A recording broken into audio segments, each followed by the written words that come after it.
Hello, everyone, wherever you are in the world, in Zagreb, USA, Belgium, or Italy.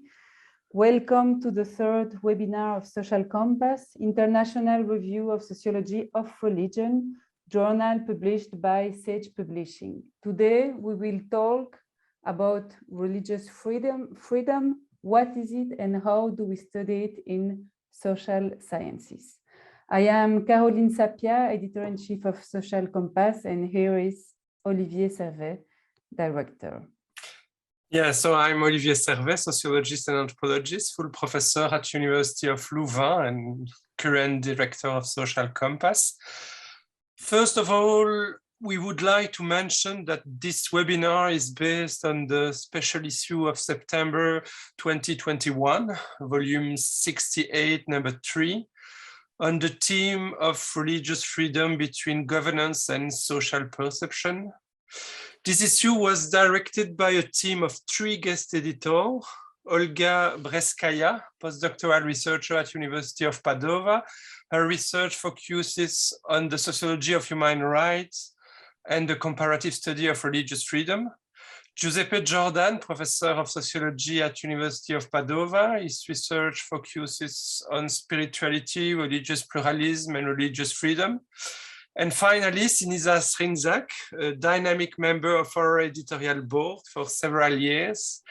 He's professor of sociology at the Faculty of Law, University of Zagreb. His main scientific interest includes religious changes in post-communism, state-church relation, and comparative social policy. We thank them for their collaboration to the dynamics of our journal, both in the direction of this special issue and in the organization of this workshop. So as announced in the program, first, the guest editors and on a theme, and thirdly, Damon Mail will presenting his paper co-authored with Dalia Veni on dejudicialization of religious freedom. So James Richardson is Emeritus Professor of Sociology and Judicial Studies at the University of Nevada, Reno. He has done research on minority religions and religious freedom for many decades. He has served as president of the Society of Scientific Study of Religion, the Association of Sociology of Religion, and he has been member of the ISSR since 1973. I will present now also Damon Mail. He's associate professor of sociology at Colby College. His research interests include religion and politics, American statecraft, and comparative and historical methods. He's the author of Secular Conversions, Political Institutions, and Religious Education in the United States and Australia in the 18th and from the 18th to the 20th century. Before opening up to speakers, I would like to suggest that participants note their question in the comment, in the discussion, in the chat. We also remind you to keep your microphone turned off during the presentation. Thanks. I therefore give the floor to one of the guest editors, Sinisa Srinzak, for the presentation of this special issue. Well, hello to everyone. I'm just trying to share my screen. I hope you can see it, right? Good. So thank you for coming. Thank you for participating. As you can see, I'm speaking on behalf of my colleagues who were co-editors of this special issue. You heard already Olga Breskaya, Dr. Olga Breskaya from the University of Padova, Professor Giuseppe Jordan from the University of Padova, and myself, I'm Sinisa Srinzak from University of Zagreb. So we co-edited special issue of the Journal Social Compass, on which I'm sitting at the editorial board for some years. As Olivier said, it was about religious freedom between governance and social perception. It was published in autumn last year. I have to say that this special issue came out from the series of activities we started back in 2015, mainly by establishing joint PhD program on human rights societies and multi-level governance, which are organized by University of Padova, University of Zagreb, University of Nicosia, and Western Sydney University. And fortunately, this joint PhD program, together with research program and with students, and many of students are here, current students of this program, and I welcome them as well, actually contributed to different research, publication, conferences, new topics done by students in their PhD thesis. So I would say we were fortunate to establish this program and really stimulate some progress in sociology of religion. Giuseppe Jordan and I, we also edited a special issue of the same journal, Social Compass on Religion and Human Rights. It was in 2018. And we also had a couple of other publications, books, and collections. I would say, talking about the human rights and society, particularly in today's times, contributed, at least modestly, to the development of what we can call of sociology of human rights, or sociology of religious rights, or sociology of religious freedom. I would say, we can discuss, and I'm sure, I know we don't have much time about that, but this sociology, which is focused on human rights, on religious freedom, on religious rights, is actually not so developed field in sociology of religion. And Jim Richardson has many papers about that, arguing about how we should develop further studies about religious freedom and particularly religious rights. Why is neglected? As I said, we don't have time to go in, but I just want to say some challenges which we can find in the literature. So the first is how to really focus from the sociological point of view on human rights, and how to connect human rights, which from, I would say, legal tradition, and which from if you look at mainly international documents which defined religious rights and human rights, is mainly about individual rights.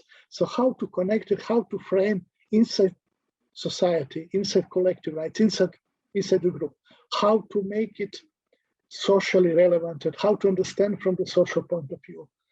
Here is one quotation from Brian Turner, who spoke really about the need of development of sociological, social perception and social anchoring of individual human rights. I also just recently looked at a new report of the Special Rapporteur of Freedom of Religion and Belief from the United Nations report. So there are many challenges. If we talk about religious rights, if we talk about religious freedom, the question is how we can collect data. How we can collect specific data about what is going on, what is endangered, what is respected, what is not respected. And this collection of data have many problems, because we are talking about minorities' rights, we are talking about individual rights in some, for example, areas in which we have war, or we have conflict, or different kind of really problematic social relations. But it's also about how to define and how to precisely study it. So I want to start with it.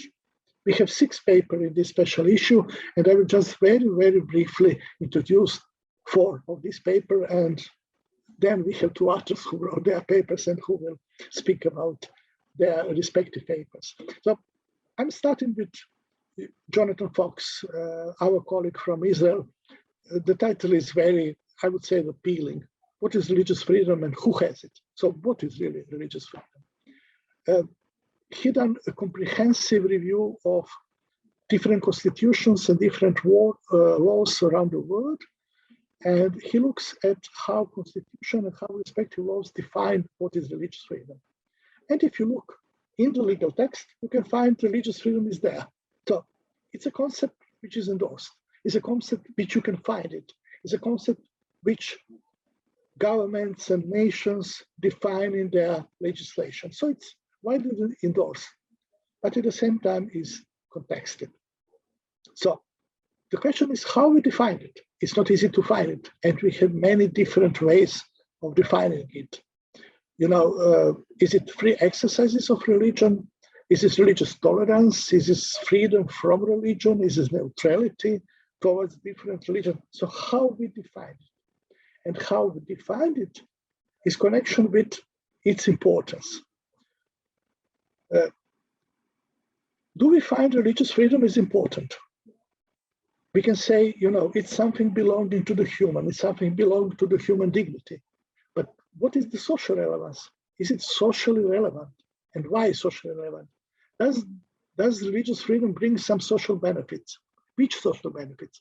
Does this contribute to economy? Does this contribute to, you know, security? So what is the real value from the social point of view? Why we can say we need religious freedom? Why it is important? That's what Jonathan Fox speaks about in his article. And he did some literature review, and he's actually saying, yes, the social religious freedom is beneficial from the social point of view. It's bring different contribution, but these should be more evidence. We need some more evidence about the need of the religious freedom. Is it respected? Well, not so. partially. And his review shows that even in liberal democracy, because liberal democracy attached importance to the religious freedom. So all countries which are defined as liberal democracy countries said they value religious freedom. The religious freedom is important. At the same time, they do not respect it in their practice. They do not respect it fully in their laws, in their ways, how they govern different religions. So from liberal democracy to non-democracy, there is a variation of respectful or not respectful of religious freedom. And this is based on various indicators. So he did a review about restriction of religious minorities, regulation of religious laws, and so on. So, you know, there is a big list, very, I would say, comprehensive list of indicators which shows if the religious freedom is respected or is not respected. And because we don't have time to go in details, for each of our article, I put here some, in our presentation, I put some questions which should be further discussed. I think this is really important to be further discussed. So if religious freedom is a core values, at least in the theory, why societies do not adhere to this value? Why is it that numerous states, many of which are not democracies, even those which are not democracy, provide some religious liberty to their citizens and not do Western and European democracy where the concept of religious freedom first originated? So it's a real question, you know. So we have some liberal democracy, we have some legacy, we have some tradition. They say religious freedom is important and they don't pay and they don't respect religious freedom in reality. So why is that? And how to understand the relation between religious freedom and liberal democracy? This is something I think which is core, what we can say from the article of Jonathan Fox. Another article which is also very, very important is from Roger Fink and Anne Mataik, Reconciling State Promises and Practices, Constitutional Promises and Discrimination Against Religious Minorities. They took another approach, very interesting approach, I would say. So if we look at the Constitution, so they again look at the legal text, constitutions. So if you look at the Constitution, you can see that religious freedom is usually defined in similar ways. Why? Because constitutions take definition of the religious freedom from international documents. So it's defined in very similar way. And usually this definition doesn't make any differences. So maybe to look in another, maybe to look how Constitution defined, how the Constitution defined religious minority, and what Constitution says about religious equality. So not about religious freedom, but religious equality. Because religious freedom, as I said, usually constitution borrow from the same tradition, from the same definition from international documents. So, do constitutions matter and how? If we take religious minority, equality, religious equality, and particularly position of religious minority, what does it mean for religious freedom? So is this a proxy? Is this a kind of indicator for religious freedom? So what are the results of their analysis? The result of their analysis is that promise of religious equality is important. So if Constitution says they will provide religious equality, they will protect religious minority that contribute to reduce discrimination. So this is important. Important is what Constitution said about religious minority and religious equality.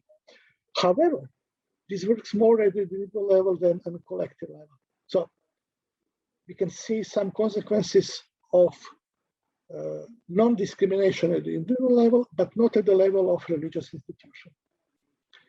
The governance, which is very important from what we will hear later about from Jim and Damon, free elections and particularly independent judiciary matter. Yes, this matters. So the government structure is important. But what they see from analysis of constitution and the practices, constitutional protection is more important than free elections and independent judiciary. So judiciary is important, but if there is a promise of religious equality in the constitution, this is much more important than the governmental structure. However, of course, here as well, we have something to be further discussed. So what is the consequences of equal treatment? Because as we know, it's basic of discrimination, anti-discrimination. One, the same policy can have different effects on majority and minority. Because if you want to protect minority, you must have some, different policy measures. What types of discriminations are in place?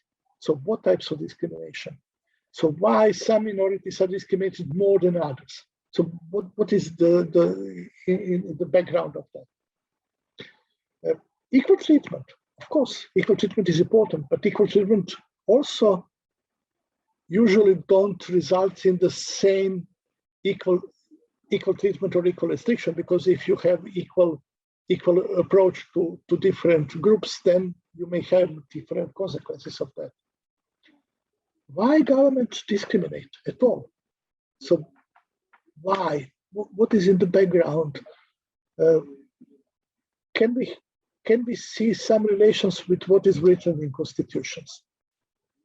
And very important, very important, I think, it's what are the predictors of religious discriminations? So why religious discriminations, predictors of religious discrimination is different from predictors of discrimination of other human rights. But we can't speak about, human rights at the same level. We can have discrimination on the religious rights and not have discrimination of other human rights. So what is the connection between these two? The third article is from Australia. Adam Possamay and Alfia Possamay, they talk about the freedom of religion in post-secular Australia. As you know, Australia is really important, I would say, country from the point of view of multicultural society. So diversity spreads, is very highly inclusive. They talk about inclusion of different minorities, different groups, and so on. Australia is also, according to analysis of some governmental documents and talks which they analyzed in past years, is a kind of society which can be labeled as post-secular society. So post-secular society, not going to tell us about Habermas and this definition about the post-secular, but from the government point of view, talking about differences and different minorities is intention that differences have to be heard, voiced, heard, and taken into account. So really to be inclusive on all different kind of minority positions. But the question is about the religious rights. and the connection with other human rights. So if we respect some religious rights, and if we respect collective religious rights, and if we give religious group some exceptions because they are religious and because we have to respect their religiosity and we have to respect their conviction, what does it mean for other human rights? So does this endanger other human rights? And according to their analysis, they said yes, yes, yes. So the discourse of the specific religious rights, protection of the specific religious rights, they say it becomes normalized in the Australian public sphere. So there is much more intention to respect specific religious rights. But that's for them, for their analysis, for their arguments, contributed to discrimination in the name of one space. So from one specific position, religious position, faith position, you discriminate against other human rights. And this is something also which is really important to discuss in connection with the religious freedom, religious rights, and other human rights. So this is something which is also, I would say, important to take into account for any kind of further discussion. They said this shift from freedom of religion to freedom to discriminate in the name of religion will certainly lead to a need for non-correctly religiously aligned Australian people to be protected from religion, not only from its legal protection, but also from its welfare market expansion. So religious rights are protected, but this has effect to other human rights. And particularly if you give religion a special place in the welfare market, in providing some welfare goods, in providing some provision, and so on and so on. So how to understand them and how to theoretically conceptualize that? They use the notion of post-secularism. So it's not post-secularism when you heard and you give different positions, different voices to be heard in society, but post-secularism. So also the question is, and I would say it's really interestingly theoretical question about precise meaning and relation to other major social changes. And finally, the article by us editors, Olga, Giuseppe, and myself about social perception of religious freedom. We tested the impact of secularism and state-religion relations. So again, in this article, as in other article, we also started with a concept of religious freedom, which has various meanings, which is contested. But the question is here much more, I would say precisely, how we measure religious freedom and how we see it. Because religious freedom is individual value in social value. But in this article, we wanted to see the impact of the views of the people on political secularism. So how people see political secularism, how people see state-religious relations, and if this has an impact on the religious freedom. We started from an earlier analysis about concept of the social perception of religious freedom, which is a multidimensional concept. And Olga Breska and Giuseppe Jordan in our article argued that there are 5 dimensions which are important. I'm not going now in details. And we also tested 2 types, 2 different perceptions of political secularism and 3 patterns of the state-religion relations. And we wanted to see if this has an impact on the social perception of religious freedom. This was done only on the sample of Italian students, so it's so far, how to say, a little bit restricted by the sample, but of course the students also can give some important indication about how to further study it. So we find out that what we have these 2 dimensions of political secularism, passive and assertive, and we find connection between the passive secularism, which are more in line with the positive perception of religious freedom. And we also tested the 3 different types of state-religion relations: endorsed Catholic Church, state control of religion, and model of endorsed religion. So we find first 2, model of endorsed Catholic Church and state control, that have negative effects on social perception of religious freedom. Of course, this is just an initial research. It should be further done in different sample, on the whole population, and particularly in different contexts.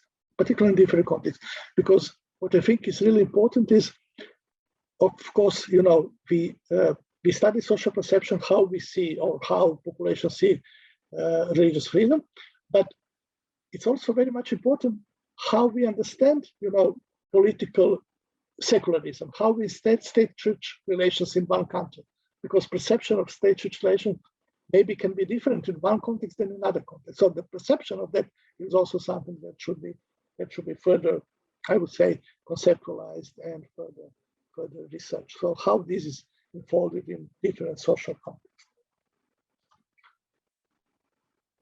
Well, I think I'm on time, am I? So now we will hear, as you heard, two other papers, Jim Richardson and Damon Mail, who wrote a paper together with Alia Veni about judicialization and de-judicialization of religious freedom. And I want to give floor to them, although I also put some different challenges and some different issues to be discussed, but let's leave that for some conference when we will meet and further discuss that.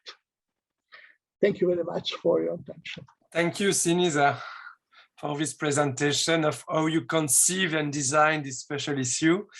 I would like now to invite Professor Jim Richardson to speak on his article, The Judicialization of Religious Freedom, Variation on a Theme. First of all, I'd like to say I really appreciated being invited to participate in what I think is a very important social, special issue of Social Compass. And I appreciate being invited to participate in this webinar. And I hope in the time I have that I can make a little sense and contribute to the discussion that's going on internationally about these matters. The first screen, which I'll hastily step through, is a bit of a summary of the article. I have a bit of a discussion about the social construction of religious freedom, pointing out that it is a relatively new and very fragile concept that we're seeing demonstrated amply around the world, and as some of the other articles in the special issue point out. I also note that there are very important characteristics of legal systems that relate directly to religious freedom. The most important by far is the autonomy of judicial systems in societies that have some kind of shared power between legislative, executive, and judicial branches. There are other characteristics that apply mostly to Western societies, and in the article, although I won't talk about it today, I also discuss Russia and China and where those characteristics are lacking. I have a brief section talking about international and even national court systems and other international organizations that are very important for promoting religious freedom. The United Nations, of course, is to be viewed as a primary source of protections for religious freedom, and some of the promulgations of the United Nations have been much copied, including in the convention that we'll be talking about later.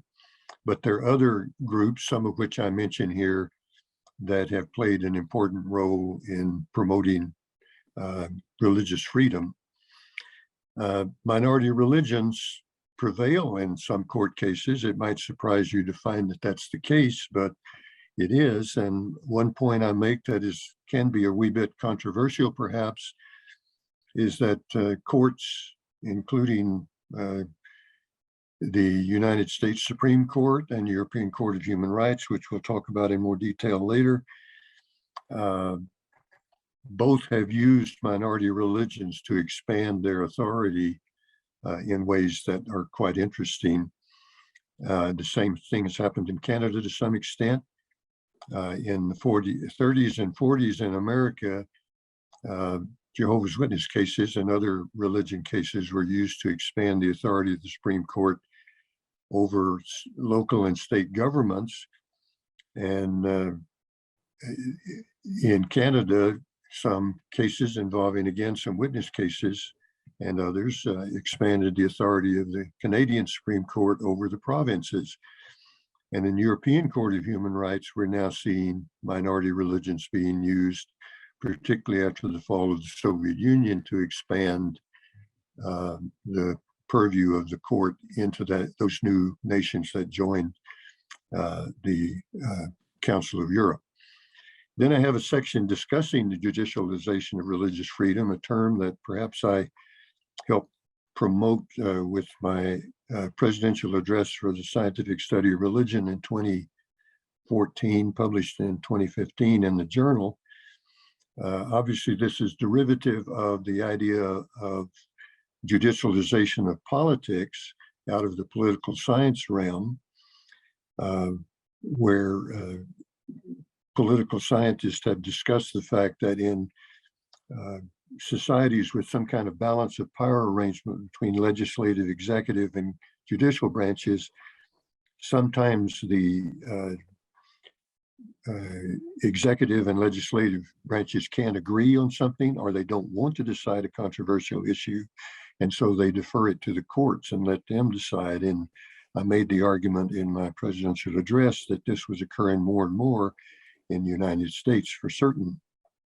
I've since expanded that view a bit in other writings, including the one in the special issue.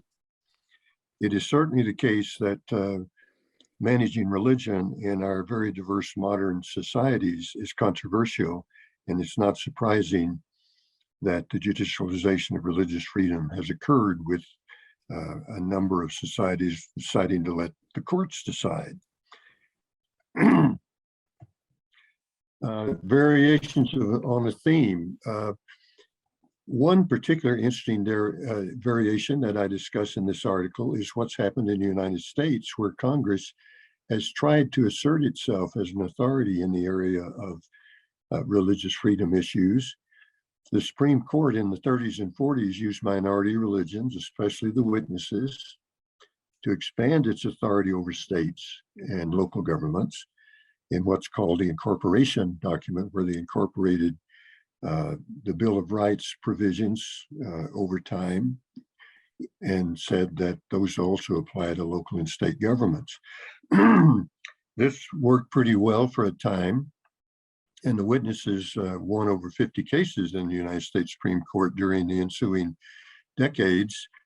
But in 1990, in the Smith decision out of the state of Oregon involving a drug matter, the strict scrutiny test was abandoned, and any claims of religious freedom were no longer to be given prominence if the law was written in a facially neutral value or manner.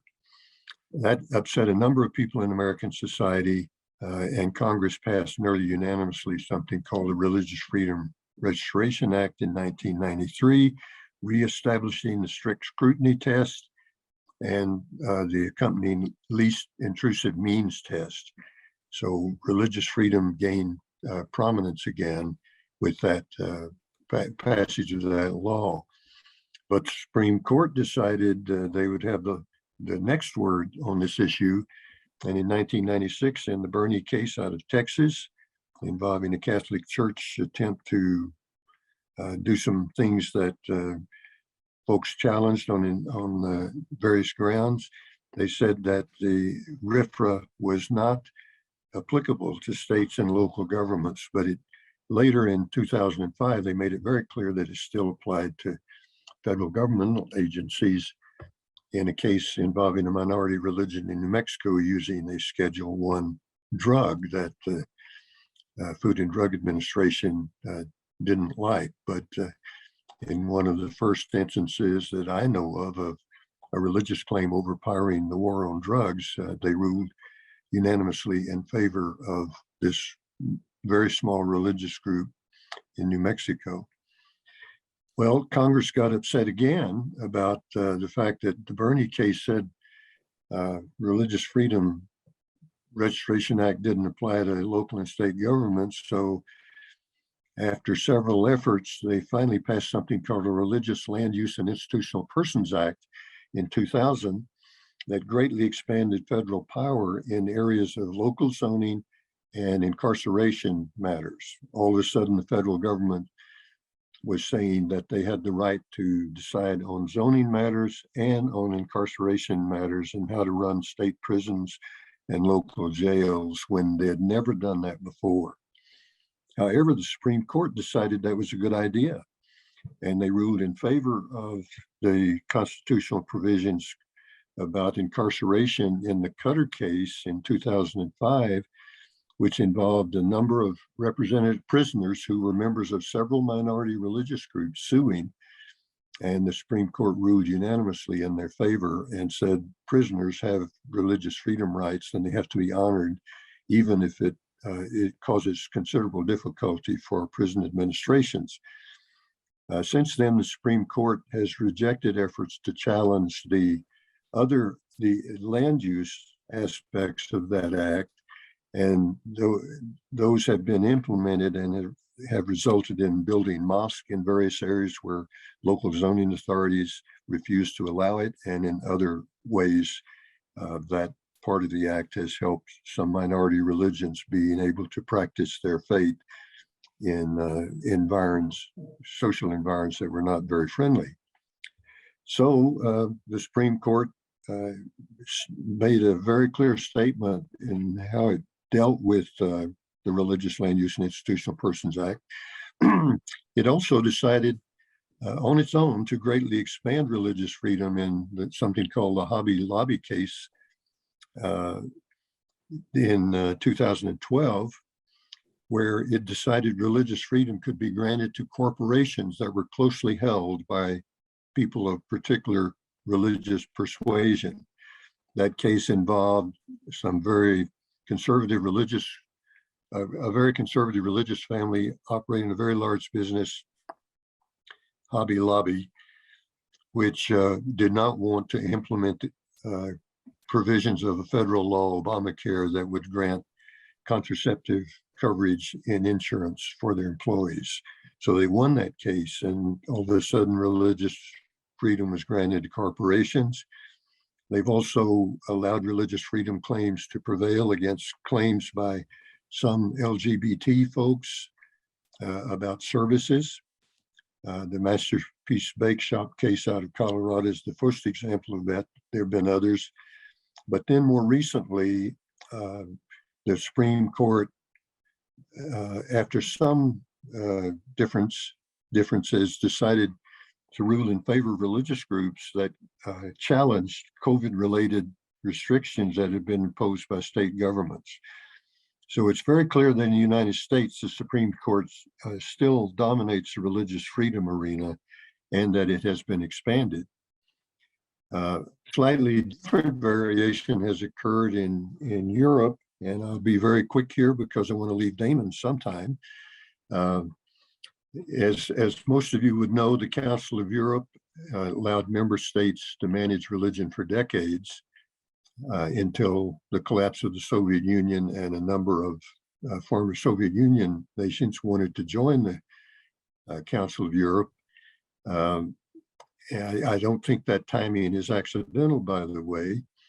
The Council of Europe and the court, European Court of Human Rights, established in 1959, had agreed that there was a margin of appreciation and that member states could exercise their management of religious freedom because it was assumed they knew what they were doing. The Kokkinakis case in 1993, however, changed all that, and the European Court of Human Rights sent a very strong message that they would be enforcing Article 9 and by implication some other provisions on the new member states that had come in after the collapse of the Soviet Union. It's worth noting that the Kokkinakis case involved Jehovah's Witnesses, and it's in passing, I would point out that the Jehovah's Witnesses have now gained 95 favorable decisions or judgments or rulings out of the European Court of Human Rights, an astounding record, including 2 very recent cases ruled against Russia. I'm not sure that makes much difference given what Russia's doing and what the Council of Europe is doing about Russia as a member. It is true that the European Court of Human Rights decisions typically supported Christian-oriented religions and were not so welcoming about decisions with other minority religions, including particularly Islam. But a few recent decisions that I've described in another article show the court trying to be a little bit more open, I think, to some of the practices and values of Islam, although headdress for females is still verboten, apparently, within the confines of the 47 nations that are part of the Council of Europe. But the point I want to make very quickly before closing is that some member states are pushing back against the European Court of Human Rights rulings and challenging its rulings by refusing to enforce them or change their laws to comport with the values of the convention. Russia has been doing that particularly, and their Supreme Court, although initially a couple of decades ago was very supportive of minority religions, has since said that if decisions of the European Court of Human Rights violate Russian law, then they don't have to be enforced. The United Kingdom has also been very challenging of some rulings of the European Court of Human Rights, but some other member states, Hungary, Turkey, Ukraine, and Italy, have also been quite recalcitrant in terms of changing their laws or enforcing rulings. So they're pushing back and trying to exert their authority against the court's decisions. And the European Court of Human Rights is modifying its jurisprudential pattern in the area of religion in response, re-emphasizing the margin of appreciation doctrine, and also a newer thing a newer concept developed in 2012 called the subsidiarity doctrine, which basically says that court systems within member states are responsible for enforcing the values of the convention, and they should implement the values and not just depend on rulings of the Supreme Court. So those are being re-emphasized with most original member states, but different rules are being applied still to some of the newer members of the Council of Europe. And with that, I'll close and hope I've left a little bit of time for Damon. Thanks. Many thanks, James, for your presentation. Now we are going to listen to Damon Merle from Colby College on the dejudicialization of religious freedom. Thanks, Caroline. And I'll try to be quick to leave a little bit of time for conversation. No, it's okay. Yes. I'm pleased to kind of talk a little bit about this article, which I wrote with my student Dalia Veni during the first COVID summer. And this draws out of some work. I kind of got interested in the topic of the judicialization of religious freedom as I was finishing up my first book, in which the courts play kind of an important role in defining the contours of secularization and policies towards religion, which I was doing right around the same time that Jim's presidential address came out. Roger Finke also had a related presidential address in the Association for the Sociology of Religion. So I was kind of interested in how to think about the role of the courts, right? And I thought that this language of the judicialization of religious freedom was kind of interesting. But one thing that struck me about it is that it was kind of talked about in a vacuum, kind of in a disembedded fashion, where we were talking about judicialization, the expanding scope of authority for these courts, as something that was kind of being talked about on its own, largely. And so a few years ago, I published a piece in JSSR, which tried to think about this not strictly as just courts acting on their own, but also acting within a broader ecology of other political institutions, legislatures, executive agencies, school boards, things like that. And thinking about judicialization, in extent, as being partly a zero-sum game, right? As courts become more important venues in which decisions about religious freedom take place, other agencies, they have to take more of a backseat sort of position. And so I drew on literature and political science on venue shifting to talk about this, which implies that actors who are interested in defining religious freedom in particular ways have choices about where they can lodge their claims, right? And so courts may be becoming more appealing than school boards or legislatures today for a variety of different reasons, and that's why we would see this happening. Now, of course, the idea that there is sort of a broader ecology suggests that there can be moves in the opposite direction. And so the piece that I wrote for the social compass issue really tries to take this up, and we call this dejudicialization. There's a bit of discussion of this happening again in political science literature, but again, thinking about opportunities for actors, other kind of agencies and political venues to kind of reassert their authority within the broader political system, and actors to kind of choose those other forums or venues as places in which to lodge attempts to alter the definition of religious freedom. So that's really what this piece is about. And I'm going to kind of skip over this slide. A large part of the piece is to try to come up with a loose typology of forms that dejudicialization can take, both in general and then also within the context of religious freedom. And I think Jim's piece kind of talked about things like contestation, noncompliance, interpretive change to a certain extent. I do just want to highlight judicial bypass and access restriction here. These are forms where we can see other political institutions kind of taking back some forms in different ways, right? So by judicial bypass, we're talking about sort of forms of authority kind of shifting to other actors, sometimes by the creation of new agencies. One in particular that's interesting, I think, is a form called associational policymaking, what I call associational policymaking, where a state can kind of contract out with a private, often religious provider to perform religious services. This, at least in the context of the United States or in other places where state action is an important contributing factor in deciding whether the court has jurisdiction over a question, has the possibility of kind of removing it from judicial review, right? If it's no longer being done by a state actor, suddenly the courts can step back and say, this is not something that we can kind of rule on.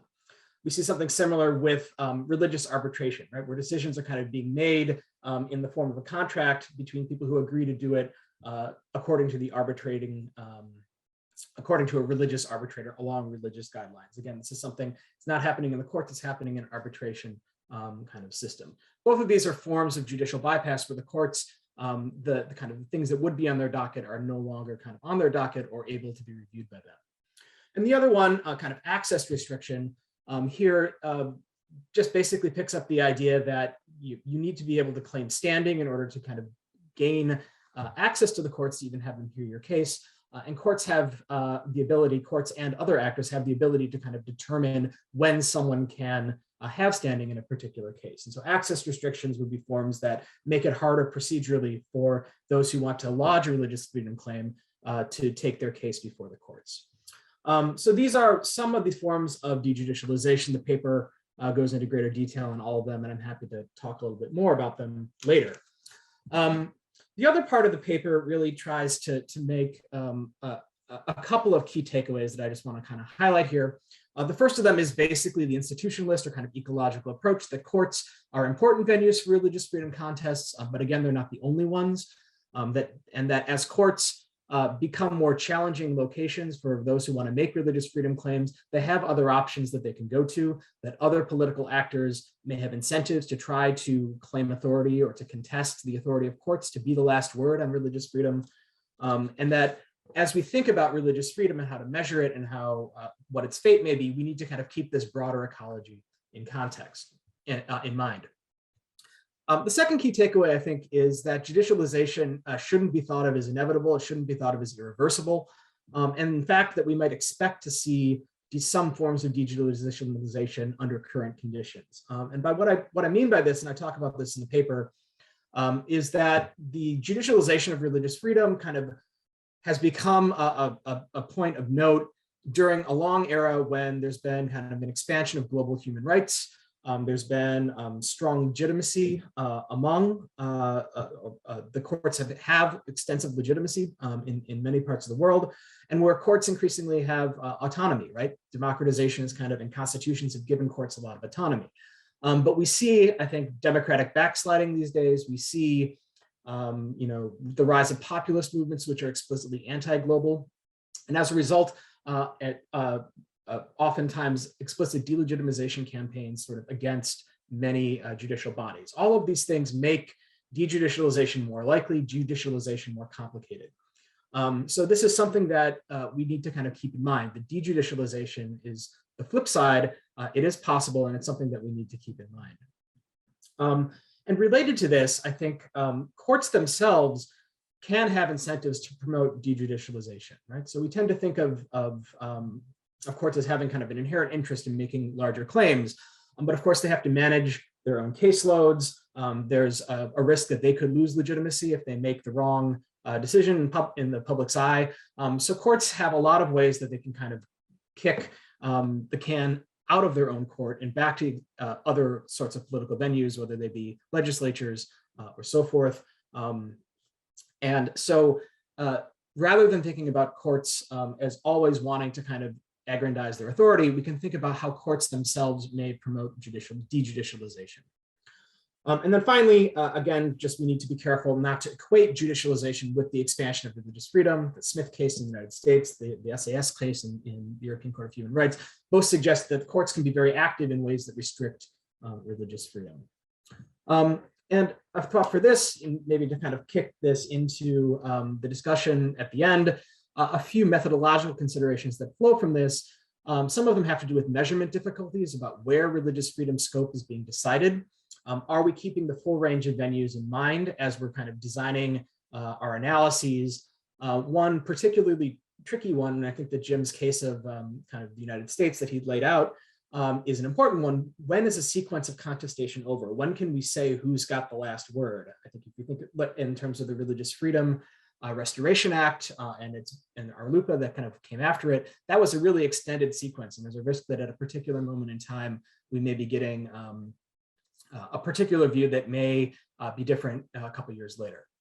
Non-compliance, I think, is an important factor we also need to consider, and in particular, kind of associational policymaking. I think when the state kind of gives authority to conduct policy to private actors that are beyond the purview of judicial review, this is something that our measures that kind of look exclusively at constitutions or at state policies don't really have a good way of capturing at the moment. Even our best data sets don't really account for this. So, but these can have really important implications, particularly when those private religious agencies are allowed to make religious freedom claims on their own behalf as organizations in ways that may run a counter to the religious freedom claims of others. And then lastly, I think thinking about dejudicialization again as a means to religious freedom, we tend to think about the courts kind of engaging in religious freedom as promoting it, but perhaps courts taking a step back can be a means to religious freedom as well. This is a claim that's been made around religious arbitration. This is a claim that we can see in some consultative bodies in Europe, which have been created to try to keep claims out of the courts. And so I think we can think about, as we're discussing the role the courts play with regard to religious freedom, dejudicialization potentially being a means towards that as well. So I'll stop now, and hopefully there's a moment or two to have a brief conversation. Thank you, Damon, for your really interesting presentation and really to the point presentation too. We are going to open the discussion. Olivier, you had a question, I think, to begin. Yeah, I have a question because I know that organizing a special issue is very exciting, but there is also frustration. And so I have a question to all the authors and also the coordinator of the issue, because for me a special issue is inevitably limited in number of articles and pages. However, it is known that particular national contexts play a crucial role in the dynamic of religious freedom. Depending on whether one is an authoritarian regime, Russia, for instance, a democracy, a corrupt regime, a semi-authoritarian regime, or a communitarian state. the question of religious freedom often arises very differently. Apart from the countries mentioned in the special issue, my question is, are there any national analyses that you think should be studied in a greater depth because they are particularly emblematic of the problem of religious freedom today, and why these countries? So is there specific countries, in fact, that are very interesting today? And the specialists who are more transversal, but except Australia and some country, but is there any, any specific country that could be more deeply studied? I think in general, there's a lack of analyses of non-Western countries, and particularly non-Western democracies. I would love to know more about how, a country like Japan or Taiwan, for instance, kind of manages these questions. I don't think there's a lot that's been written on that. I think that having those broader range of case studies, particularly with countries that don't necessarily have a Christian background, could be particularly interesting in thinking about how this works. I might comment, if I could, briefly. In my paper, I specifically discuss, although somewhat briefly, the situation in Russia and China. As I mentioned, there are two societies where the legal system has no autonomy at all, and they're designed, they're set up with this express purpose of using the law to enforce the authoritarian kind of regimes that are there. I've also recently completed a paper with a scholar from Iran about religious freedom in Iran. And of course, that's a very special case, I'm sure you're aware. If anyone's particularly interested, I could try to send them a draft of that paper. But there are a number of societies where the situation is totally different. There's no institutional structure. In fact, it's kind of an extreme case, Damon, of de-judicialization, because the whole society is organized in a way to stop religious freedom and any other kind of civil society organization from operating. So in answer to your question, we're basically talking about Western-oriented societies when we discuss this topic.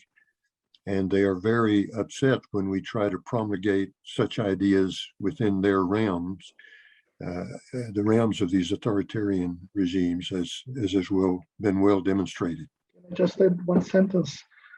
I think, the strength and the weakness of the articles we included in the special issue is really comparative, because Jim and Damon, they give overview, but particularly Jonathan Fox and Fink and Matejk, they give broad overview of different countries, different contexts, showing really how we need to further study that, how there are so many differences among them, and how what we thought about some countries or some group of countries is usually not what actually we can find in reality. So this is really interesting for the study. I think I really would like to have this special issue to provoke some other comparative study, particularly going into different regional and national differences.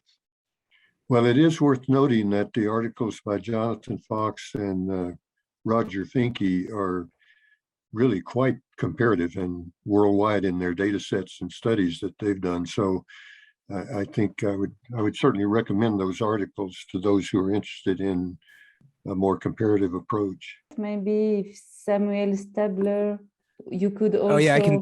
Yes, directly. Turn on my mic. Yeah, sorry, Yes. my camera's screwed up, but Okay. yeah. So, great talk, everyone. Yeah. And I guess, question sort of for Damon, but I guess more generally, right? Like, I mean, Damon, you bring up this idea kind of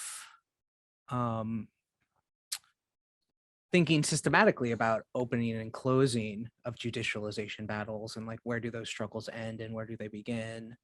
I wonder then if it's more helpful to think just like in terms of trajectories.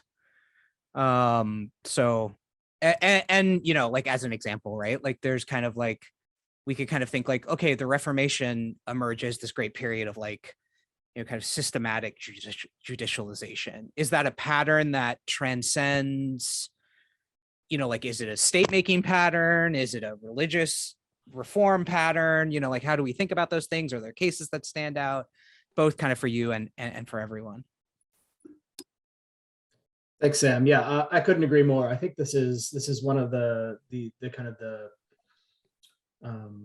the limitations of sort of cross-sectional data on sort of religious freedom, as valuable as it is in terms of revealing these kinds of things. I think that a lot of these processes are really diachronic, and trying to think about them as sort of historical case studies over a longer period of time can actually be really useful for thinking about some of the conditions under which forms of judicialization or dejudicialization take place beyond sort of the individual kind of political conflicts. And I think that thinking about what are sort of the broader trends in how does this relate to broader trends in the creation of a global human rights order, for instance? How does this relate to kind of broader transformations in the expansion of capitalism and sort of Western authority structures in general? All of these sorts of big macro considerations that sort of provide a structure for broader patterns of judicialization, dejudicialization, I think are really important to study. I'm a big fan of historical case studies, as you know, so I hope that there will be more of those that kind of go into it in depth the way you suggest.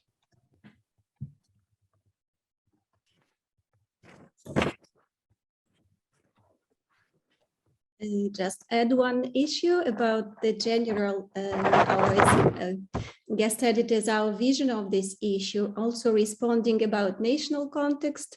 Our vision was to provide different, first of all, social scientific perspectives and theories on the concept of religious freedom.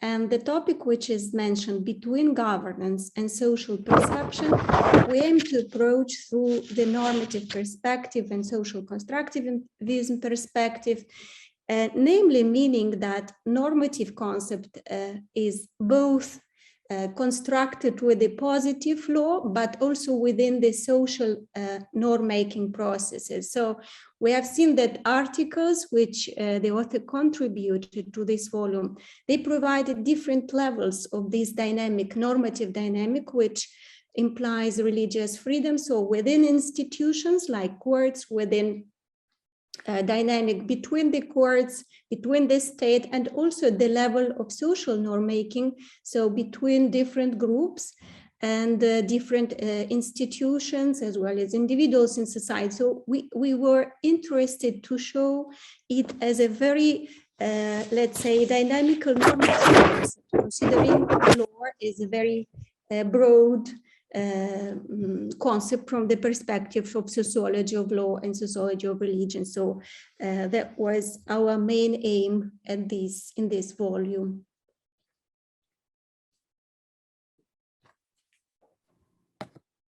So we hope we succeeded in doing that. Yeah, thank you, Olga. Do any of you have any question or comment to share with our guest editor and authors?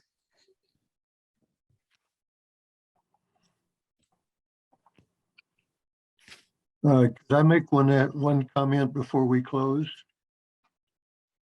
Yes. I just want to make a point that I was very appreciative of Damon's picking up on my effort back in 2015 and developing the concept.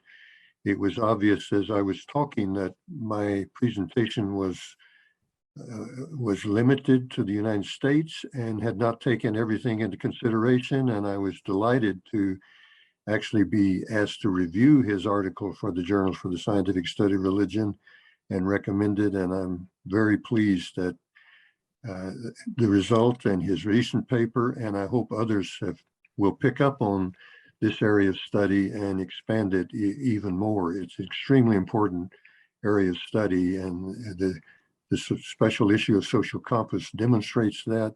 We need a lot more work in this area, and I appreciate Damon's kind of kicking it off. Thank you, Damon.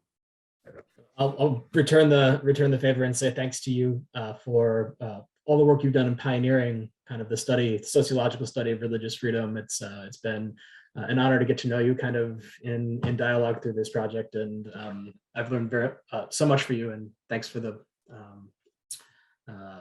for the leadership and inspiration kind of throughout the whole ongoing conversation. And just to add for Jim and Damon, it will be now very interesting to see how the Russia, which is not anymore member of the Council of Europe, and how this will affect religious freedom in Russia. Although, in the past we had a problem about complying with the decision of European Court of Human Rights, but now as Russia is expelled from the European Council of Europe, then I think it's really interesting to see how this will affect not only religious minorities and religious freedom in Russia, but also in other countries, other European countries, because you lose one really important state. It's worth noting that they're expelled effective September 22nd. And I find that a very interesting day. I mean, why not do it yesterday kind of thing, but they're still bound apparently by convention rules, values, and the European Court of Human Rights decisions, including the two recent ones. And it will be very interesting to see if they do their usual pattern of refusing to change their laws and implement the decision, but they will pay any fines that have been rendered.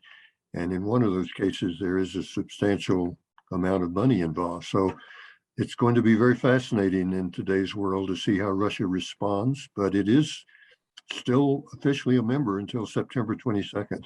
Okay. Which is also the weekend of the conference I was talking about earlier in Padua.